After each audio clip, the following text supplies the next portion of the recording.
जी सिंध गुलाम नबी मेमन साहब ही जेके जवान शहीद थियन था, शहादतूं ॾियनि था, ॾींहुं राति क़ौम जी बकाल जी ख़िदमत करनि था पिया। जीअं हाणे तव्हां शहीद मुश्ताक अहमद गडानी जे तॾे ते पहुता आहियो, तव्हां जवाननि खे जेके हिन वक़्तु कचे में पके में नौकरियूं करनि था अवाम जे तहफ़ुज़ लाइ, उन्हनि जे लाइ कहिड़ो मैसेज ॾींदव?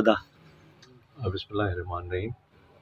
ॾिसो, पुलिस डिपार्टमेंट अहिड़ो डिपार्टमेंट आहे जंहिंजी ज़िम्मेदारी आम माण्हुनि जे जान ऐं माल जी हिफ़ाज़त आहे ऐं इहा ॾाढी इम्पोर्टेंट ज़िम्मेदारी आहे। इहा इंसाफ़ सां रिलेटेड ज़िम्मेदारी आहे।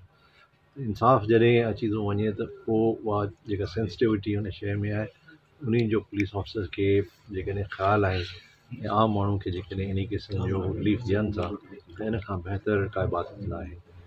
ऐं सम्झां थो त जेके पुलिस ऑफिसर्स इहे इबादत सम्झी इन शइ खे कनि था, अलाह ताला उनखे उनजो अजर ॾिए थो, हिते बि ॾिए थो ऐं आख़िरत में इंशाअल्लाह ॾींदो। हाणे ही मुश्ताक जेको आहे सो शहीद थियो आहे, त इन जी शहादत ही ज़िंदा आहे।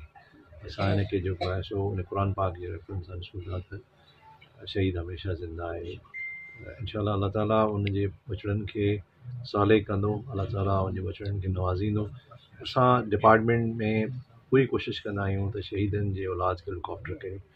ये असांजा बच्चा आहिनि, इंशाअल्लाह असां हिनखे लुकआफ्टर कंदासीं। घोटकी में SSP रही करे तारीख़ी कम कया,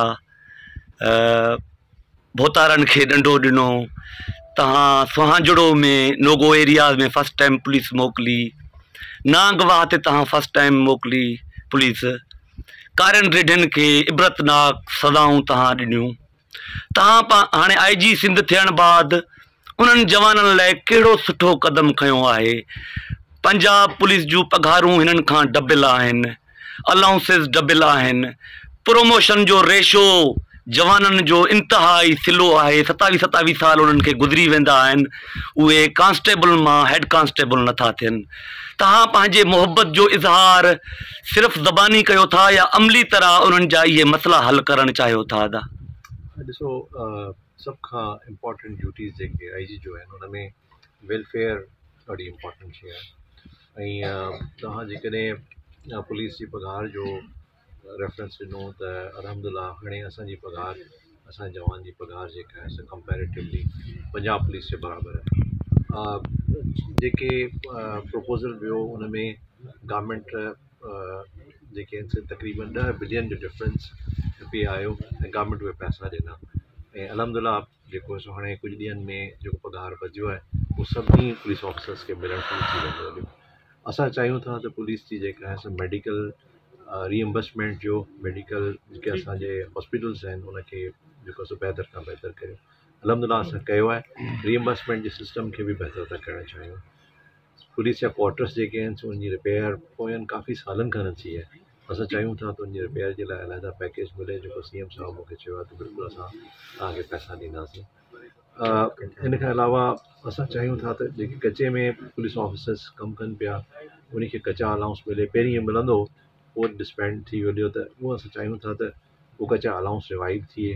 उनजे लाइ अञा जेको असां प्रपोज़ल न ठाहियो आहे, पर इहो ज़रूरु असां चाहींदासीं त जेको कचे में कमु करे थो इनिशियली उनजो रिस्क वधीक आहे त उनखे रिस्क अलाउंस मिले।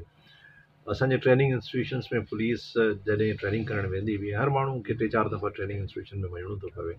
उते उहो पंहिंजे खीसे मां जेको आहे सो फीडिंग कंदा हुआ। हाणे गवर्नमेंट जे लाइ जेके आहिनि से फीडिंग चार्जिस गवर्नमेंट पे करे थी।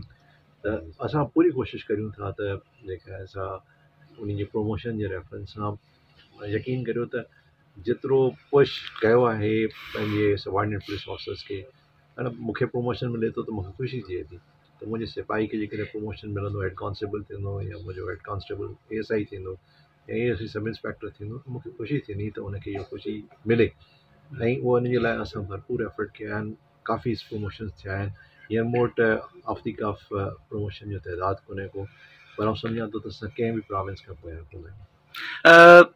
घोटकी पुलिस जा जवान जिन खे तव्हां कराची ट्रैफिक पुलिस में उते मुक़ररु करे SRP में कन्वर्ट कयो आहे, हिकु त उन्हनि खे जेका टोकन मनी आहे कराची पुलिस वांगुर उन्हनि घोटकी पुलिस जे जवाननि जेके ट्रैफिक पुलिस में घोटकी कराची में कमु कनि पिया हिकु त उन्हनि खे टोकन मनी नथी ॾिनी वञे हालांकि हू नौकिरी बि कराची में करनि था कराची जे ट्रैफिक पुलिस वारनि खे टोकन मनी मिले थी ॿी ॻाल्हि इहा जो ऑपरेशन जे लाइ घोटकी ज़िले खे वधि में वधि पुलिस जवाननि जी ज़रूरत आहे छा उन्हनि खे टोकन मनी मिलंदी छा उन्हनि खे वापसि घोटकी पुलिस जे हवाले कयो वेंदो त जीअं इन्हनि धाड़ेलनि जे ख़ात्मे में उहे जवान किरदारु अदा करनि SP घोटकी तनवीर तुने साहब जा साथारी बणजनि इन हवाले सां छा चवंदो अदा असांजो जेको पुलिस जो निज़ाम आहे उन में उन चली ट्रांसफर पोस्टिंग जो हिसो आहे हे पुलिस ऑफिसर्स जेके भर्ती थिया